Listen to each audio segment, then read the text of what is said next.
On day 33 of the Irish Coast Cycle, I travelled a long distance to only travel 15 kilometres, and that's because I went down Loop Head, which is a big dead end essentially.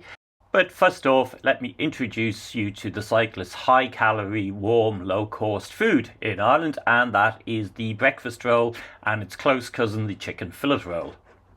This specimen is from the supermarket in Kilrush. I got it before setting out, but in fact you'll also pick them up at pretty much any large convenience store and an awful lot of petrol/gas stations. They're pretty much everywhere. Anyway, for the long cycle down Loop Head, you do want to fuel up in the morning because there's not that much in the way of shops on the route. There is, I think, a cafe at Carrigaholt and a post office which sells some stuff, but it's a good 90-kilometre round trip that I'm doing today, so you want to bring food with you. Eurovelo 1 is running down this route, and the particular route I'm using is going down the southern side of the peninsula on the way to the lighthouse and then the northern side on the way back. Two very different scenes, as we shall see in a moment. On the southern side, Carrigaholt Castle is worth a stop. It's got quite an interesting history to it. You'll see it from the pier, but you can also go around the side and in fact get right up to it, and I think just inside the courtyard as well, which is well worth the trip. Leaving the castle, the road descends to the coast and follows it for a while. There's some nice rock formations, but there's one point of particular interest, which is the grave of the Yellow Men. And basically, these were sailors whose bodies were found washed up sometime around 1800, and whose story has passed down in local oral tradition, but who nothing is actually known about them.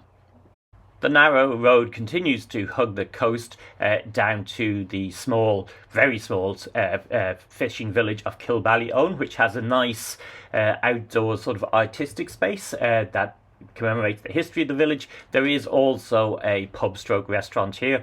From here, the route climbs inland again and up onto Loop Head itself, where you'll find the lighthouse. There's been some sort of lighthouse here since about 1670. I think the current structure is about 1870.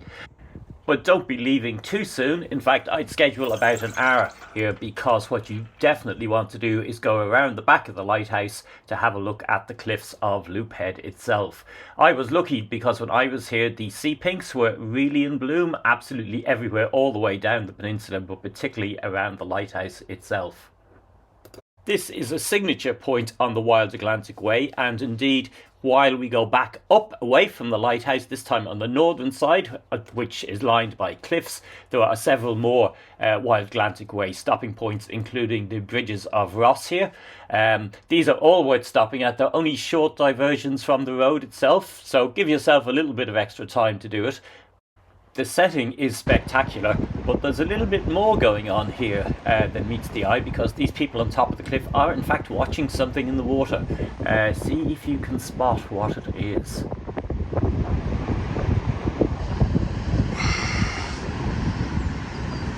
And the answer, although they're hard to see, is basking sharks. There's a pod of basking sharks just feeding off the shore. You can spot the fins in the centre of the image here a couple of times. They're very close in. I've no idea how common this is at the bridges of Ross, but definitely something worth keeping an eye out if you make a stop here.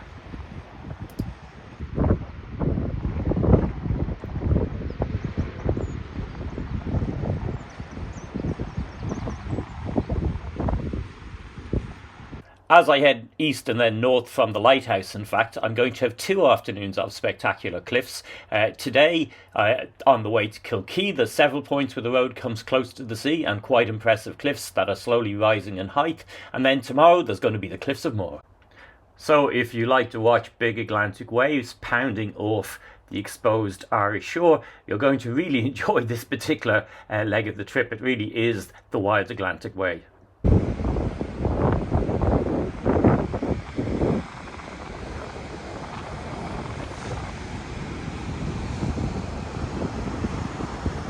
There's then a section a bit away from the coast, and you'll remember what I said a couple of days back about slowing down and making space for farmers.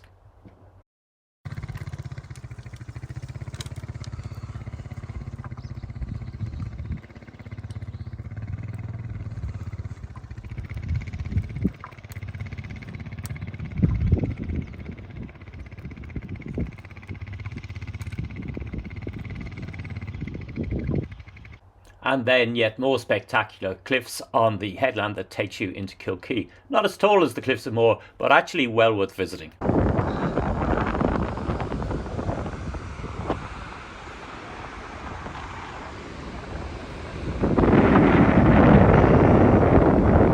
You'll also get a sense from this shot of just how quiet these roads are. There obviously is some tourist traffic looking at the cliffs, but it was very light when I was there. And then a fun descent into the tourist town of Kilkee, nice steep hill going down into it, where I stopped for a pint, peanuts, a load of water, charged all my devices, plugged the battery in as well, had another pint, and then picked up a takeaway and headed off to Doonbeg. I wasn't quite going all the way to Doonbeg. I had spotted a small beach called White Strand on Google Maps that looks suitable for wild camping. Here's a monument to a local shot putter that's just at the entrance to the strand.